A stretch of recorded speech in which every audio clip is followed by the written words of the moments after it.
Hello guys, WRNS का time हो चुका है। आज हम आपको एक वीडियो दिखाएंगे कि भारतीय सेना को 114 रफाल लड़ाकू विमान की क्या जरूरत पड़ी। इतनी क्या जरूरत पड़ी कि भारत को इतनी बड़ी संख्या में रफाल खरीदने पड़ रहे हैं। अब इनकी डिलीवरी को लेकर तो अब जब हम समझौता फिक्स कर लेंगे तब पता चलेगा कि कब तक ये डिलीवरी होंगे, पर ये टाइम लगेगा।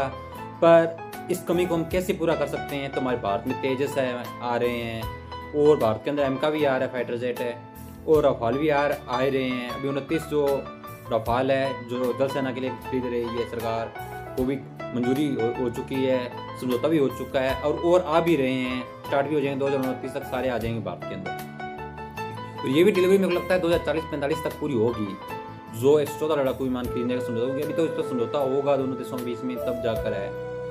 और एक बड़ी बात ये भी है कि हमारी सरकार, बीजेपी सरकार, चाहे वो एनडीए सरकार है चाहे वो बीजेपी सरकार है, भाई मैं एक नोटिस कर रहा हूँ काफ़ी समय से, हथियारों को लेकर खुली छूट दे रखी है सेना को। कौन से हथियार चाहिए, क्या चाहिए, उस देश में जाके पता करो कि ये हथियार कैसे कैसे काम हो रहे हैं, कैसे हथियार हमें कामयाबी दे सकते हैं, कैसे नहीं दे सकते।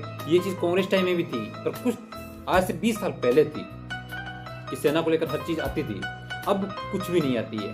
कांग्रेस सरकार ने पिछले जो 20 साल, आज से 20 साल पहले है ना, यानी कि 2000 से पहले जब भी कांग्रेस सरकार थी, सेना को लेकर पूर्ति करती थी, ये हथियार ले आना, वो ले आना, ये कर लेना।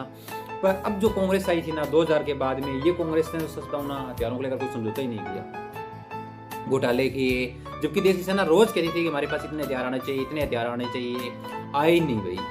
ये बीजेपी सरकार के आने के बाद क्यों आने लगे हथियार? अब आप बोलोगे सर दल्ला है, मैं कोई दल्ला नहीं हूँ, मैं सीधा हूँ, मैं आने वाला पीएम हूँ, इसलिए मैं कह रहा हूँ कि मेरे क्या विचार है वो बता रहा हूँ मैं आपको। और बड़ी बात, कांग्रेस यही कहती थी कि सेना के वो लेकर हमारे पास पैसे ही नहीं है। ये मोदी राज में कहां से पैसे आने लगे? पूछता है भारत, कहां से आए?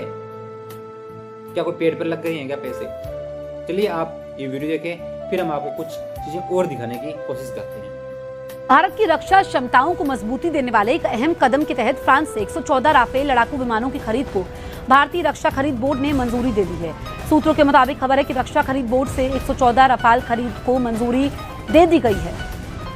तो भारत की रक्षा क्षमताओं को धार देने वाले ये अहम कदम के तहत फ्रांस से 114 राफेल लड़ाकू विमानों की खरीद को भारतीय रक्षा खरीद बोर्ड ने मंजूरी दे दी है। और देखिए, इससे जो है हमारी रक्षा क्षमता में और इजाफा होगा। सूत्र बता रहे हैं कि रक्षा खरीद बोर्ड से 114 रफाल खरीद को मंजूरी दे दी गई है।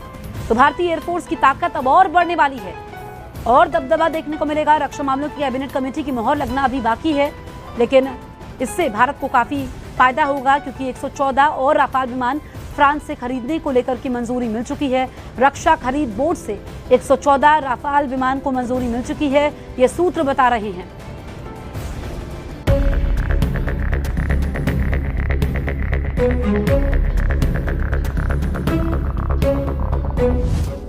आसमान में भारत की ताकत अब और भी होगी घातक, कांपेगा चीन और पाकिस्तान। जी हाँ, 114 नए राफेल जेट के साथ भारत लिखेगा एयर पावर का नया इतिहास। और खास बात यह है कि ये राफेल मेक इन इंडिया के तहत भारत में ही बनेंगे, जिसकी मोहर लगेगी पीएम मोदी और फ्रांस के राष्ट्रपति इमैनुअल मैक्रों की मुलाकात के दौरान। यानी भारत की वायुसेना को मिलने वाली अब तक की सबसे बड़ी ताकत। दरअसल इसकी जानकारी दी है ट्रिब्यूनल की एक रिपोर्ट ने, जिसे रक्षा मंत्री की अध्यक्षता वाली डिफेंस एग्जीबिशन काउंसिल DAC में रखा जाएगा। और इस मंजूरी पर फरवरी में हस्ताक्षर करेंगे पीएम मोदी की अध्यक्षता वाली कैबिनेट कमेटी, सिक्योरिटी CCS और फ्रांस की कंपनी डसाल्ट। 114 नए राफेल जेट की डील के प्रस्ताव को मंजूरी मिलते ही भारत की ताकत और बढ़ जाएगी, जिसकी मांग एयरफोर्स ने की थी। सितंबर 2025 में एयरफोर्स ने रक्षा मंत्रालय को 114 नए राफेल की मांग भेजी थी, जो कि फरवरी 2026 में पूरी हो जाएगी।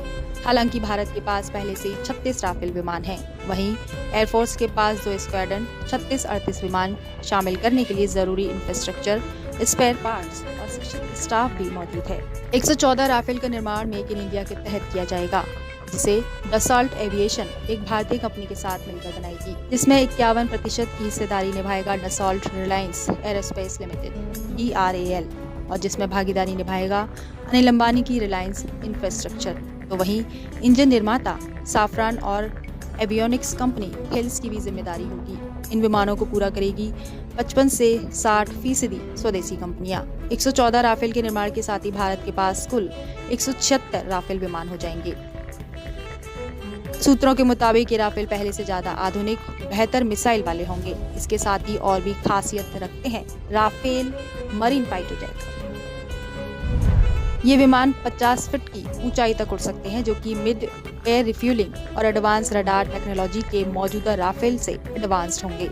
मजबूत फ्रेम, लैंडिंग गियर और टेक लुक जैसे स्पेयर पार्ट्स होंगे, जिसमें 10 घंटे तक फ्लाइट डेटा को रिकॉर्ड करने की क्षमता होगी, जो कि 9 टन तक के हथियार ले जा सकते हैं। और सबसे खास बात ये, राफेल कम जगह पर लैंड कर सकते हैं।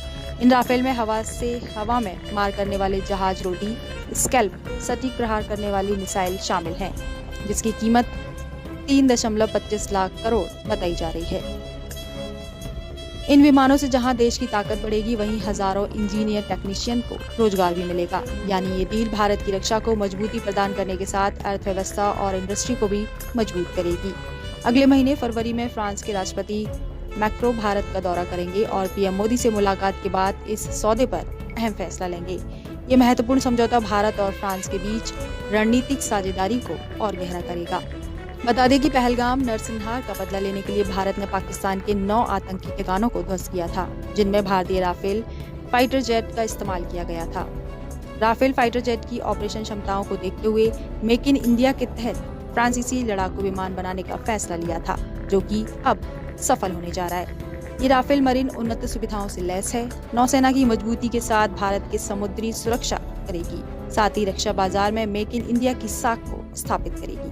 बहरहाल साफ है कि नए 114 राफेल सिर्फ फाइटर जेट नहीं, ये भारत की नई सुरक्षा नीति का प्रतीक है, जो देगा आत्मनिर्भर भारत को उड़ान और दुश्मनों को खुला संदेश। यानी भारत तैयार है हर मोर्चे पर जवाब देने के लिए। Bureau report, Punjab Kesari TV. हमसे जुड़े रहने के लिए हमारे YouTube चैनल को सब्सक्राइब करें और नई वीडियो की नोटिफिकेशन के लिए बेल आइकॉन को दबाएं। आपने ये वीडियो देखा होगा एक्स्ट्रा लड़ाकू विमान का। रफाल अभी बहुत और आने की तैयारी में है भारत में। ये एक्स्ट्रा तो एक समझौता कर रहे हैं जो सेना को जल्दी से जल्दी पूर्ति कर सके लड़ाकू जेट की, ताकि भारत 2040 तक अपने तेजस और तेजस मार्क 1A, तेजस मार्क 2A ऐसे कुछ तेजस को लेकर काम कर रहे हैं। 3-4 वेरिएंट पर भारत सरकार काम कर रही है, यानी DRDO काम कर रहा है, LCH है, HL सब लगे हुए हैं, LNT भी लगी हुई है इसके अंदर। LNT भी लगी है नहीं लगी इसके बारे में भी हम विश्लेषण कर रहे हैं अभी, पर है हथियारों को लेकर LNT भी अब हर जगह अपना नाम चमका रही है। हर कंपनी भारत के अंदर हथियारों में लगी हुई है, क्योंकि भारत को पता है कि हथियार माने बहुत जरूरी है। भारत के एक दुश्मन नहीं है, आपको पता है। पाकिस्तान भी है, बांग्लादेश भी है, चाइना भी है, तुर्की भी है, अजरबैजान भी है। तो भारत और अंदर से लड़ रहे हैं वो अलग से, कुछ घुसपैठी लोगों से SIR करवा के। तो भाई साहब, वक्त रहते हुए अगर आज से 2000 के अंदर पीएम मोदी होते तो मेरे को लग रहा है कि सेना के पास हथियारों की कमी नहीं होती। और आप खुद देखना है आने वाले 2050 तक कि हमारा देश बहुत सुपर पावर होगा। मेरे को ऐसा लग रहा है कि आने वाले समय में भारत 2nd नंबर पर सुपर पावर होगा 2050 तक, या 3rd पर तो पक्का होगा। आज अपनी जो वायुसेना है वो 3rd नंबर पर है, और आने वाले समय में 2050 तक जल सेना या आर्मी में, या मेरे को लगता है कि पूरी जो सेना की मिलिट्री जो रैंकिंग जारी की जाती है उसमें हम 3rd नंबर पर होंगे। वैसे भी हम ग्लोबल पावर के अंदर देखा जाए तो हम नंबर 3rd पे आते हैं। क्यों नहीं आ पाए कांग्रेस के टाइम में? क्योंकि हमने तो आलू प्याज टमाटर के लिए देखा कि आलू प्याज टमाटर सस्ते हो जाने चाहिए, बस हमें देश से कोई मतलब नहीं है। दूसरा, इन्होंने सेना को पर ध्यान ही नहीं दिया भाई, सच बताऊं तो ध्यान ही नहीं दिया। हमारी सेना के पास बहुत हथियारों की कमी थी भाई, आज भी बहुत हथियारों की कमी है। मैं ये नहीं कहता कि बीजेपी सरकार ने सारे हथियार पूरे कर दिए, नहीं किए। मोदी सरकार ने पूरे हथियार पूरे नहीं किए, पर 2050 तक मोदी सरकार अगर रह गई तो हथियार सारे पूरे हो जाएंगे सेना के पास, और हम इतने तो मजबूत बन जाएंगे कि ग्लोबल पावर के अंदर 2nd नंबर पर आ जाएंगे हम जल्दी। मैंने एक शॉर्ट वीडियो डाला हुआ है, आप देखना उसके अंदर हम कितने नंबर पर खड़े हैं। ठीक, तो मुझे जाने की इजाज़त दीजिए। और आप ये वीडियो देख के पता लगाया होगा कि कितने हथियारों की जरूरत है हमारे देश की सेना को। भारत के पास कम से कम 4 से 5 हज़ार फाइटर जेट नए होने चाहिए अब इस समय, अगर इतने देशों से युद्ध लड़ना है तो। पर मोदी सरकार धीरे धीरे पूरा कर रही है। अभी मोदी सरकार चाहती है GDP भी स्ट्रॉन्ग बनी रही अपनी, और देश सेना भी मजबूत बनी रही है, देश में विकास भी उतरे। 3-4 फ्रंट पर एक साथ काम कर रही है, तो इसलिए थोड़ा सेना पर कम ध्यान दे पा रही है। ध्यान सब पर दे रही है। बीजेपी कम से कम 3 या 4-5 फ्रंट पर काम कर रही है, जिसमें सबसे सब पर एक एक चीज़ डिसाइड करें कि इतना परसेंट इस पर ध्यान देगी, इतना परसेंट इस पर ध्यान देगी। हो जाएंगे हथियार कमी, ऐसी बात नहीं। 2050 तक हमारे भारत के पास बहुत हथियार मजबूत हो जाएगा देश। भारत का खुद का 5 जनरेशन का जो एमका फाइटर जेट है वो आ जाएगा तब तो 2035 तक पहले आ जाएगा। तो कोशिश सरकार की है कि 2030 तक हम बना दें। 20,000 करोड़ रुपये इंजन के लिए जारी कर दिया, हर चीज़ के लिए जारी कर देती है बीजेपी सरकार। पहले क्यों नहीं हो भाई? हाँ, बीजेपी सरकार टाइम लगा रही है। बीजेपी सरकार चाहती है कि थोड़ा हम मजबूती के साथ खुद ज़्यादा रिसर्च करके पता लगाया जाए कि हथियारों को और मजबूत कैसे बनाया जाए, उसको लेकर और थोड़ा खुला बजट दे रही है सरकार। बाकी हम इतने ज़्यादा फाइटर जेट की क्या जरूरत है, हमने एक वीडियो पहले बनाई है, उसमें और देख लेना आप। पूरी डिटेल देखनी तो फाइटर जेट कौन कौन से भारत के पास आएंगे, कौन से भारत के पास हैं, कौन से रिटायर होंगे, क्या होंगे, उसमें सारी डिटेल दी हुई है। ठीक, जाने की मुझे इजाज़त दीजिए। Thank you guys.